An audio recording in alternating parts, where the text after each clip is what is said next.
दोस्तों, आपने single phase मोटरों को चलते हुए देखा होगा। कभी आपने सोचा है कि आखिर इसका बेसिक प्रिंसिपल क्या है और स्प्लिट फेज मोटरें क्या होती हैं? तो दोस्तों, ये वीडियो आपके लिए बड़ी इंपॉर्टेंट होने वाली है, इसको स्किप मत करिएगा। चलिए स्टार्ट करते हैं और आपके अपने चैनल इंजीनियरिंग पंडित में स्वागत है।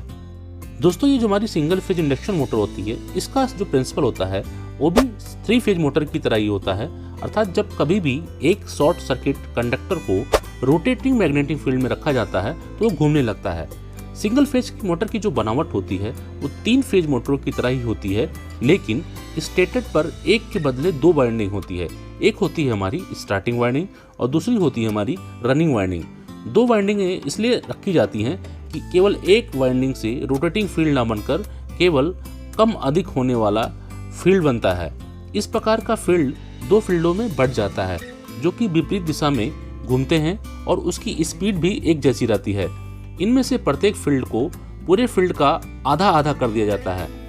इनको आधा आधा करने से कोई भी हमारा रोटर किसी एक डायरेक्शन में नहीं चल पाता है, इसलिए एक फेज की मोटर अपने आप स्टार्ट होने वाली नहीं होती है। यदि हाँ, रोटर को किसी प्रकार से एक तरफ घुमा दें तो उसी ओर घूमने लगता है। जैसा कि कई बार आपने अपने घरों में फैन में देखा होगा, कई बार ना चलने पर अगर आपने उसको एक तरफ घुमा दिया तो वो चलने लगता है। तो दोस्तों, यही ऑलमोस्ट यहाँ पे भी सिद्धांत यही होता है। चलिए दोस्तों, एक चीज़ और होती है इसमें कि अगर हम लोग स्टार्टर की बात करें तो कितने प्रकार के स्टार्ट हम कर सकते हैं। उसमें स्टार्ट करने के मुख्य 4 तरीके होते हैं। सबसे पहला हमारा होता है स्प्लिट फेज मोटरों, यानी कि एक फेज को 2 फेजों में बांटकर। दूसरा होता है रिपल्सन के द्वारा, यानी कि रिपल्सर मोटरों के द्वारा। तीसरा हमारा पोलो पर हमारा शेडिंग चढ़ाकर। और चौथा हमारा होता है यूनिवर्सल मोटरें, यानी कि सीरीज मोटरें में चेंज करके। दोस्तों, अब हम लोग समझते हैं कि स्प्लिट फेज मोटरें क्या होती हैं। होता क्या है, इस प्रकार की मोटर के लेमिनेटेड स्टेटर की जो आधी खुली स्लॉटों में 2 वाइंडिंग करनी पड़ती है, जिसमें एक वाइंडिंग सीधा सप्लाई के साथ जुड़ी रहती है और इसका रेजिस्टेंस कम रखते हैं, और इसको इंडक्शन अधिक रखने के लिए मोटी तार से वाइंडिंग करनी पड़ती है। स्टार्टिंग वाइंडिंग, या इसको हम लोग एक्सिलरी वाइंडिंग भी कह सकते हैं, उसका रेजिस्टेंस अधिक होता है और इंडक्टेंस कम करने के लिए पतली तार से वाइंडिंग करनी होती है। यह वाइंडिंग मेन वाइंडिंग से 90 डिग्री दूर रखनी पड़ती है।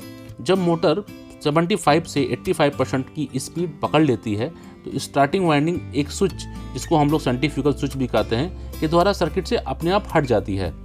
यदि स्टार्टिंग वाइंडिंग को सर्किट से न हटाया जाए तो मोटर अधिक करंट लेगी और हमें कई बार हम की आवाज़ भी आएगी। इससे वाइंडिंग के जलने का खतरा भी हो सकता है। दोस्तों, ये वीडियो आपको कैसी लगी कमेंट सेक्शन में कमेंट करके जरूर बताइएगा। अगर ये वीडियो आपको पसंद आई हो तो इसको लाइक करें, शेयर करें, सब्सक्राइब करें और आने वाली इस प्रकार की वीडियो को देखने के लिए बेल आइकन का बटन दबाना बिल्कुल ना भूलें। नमस्कार दोस्तों, धन्यवाद।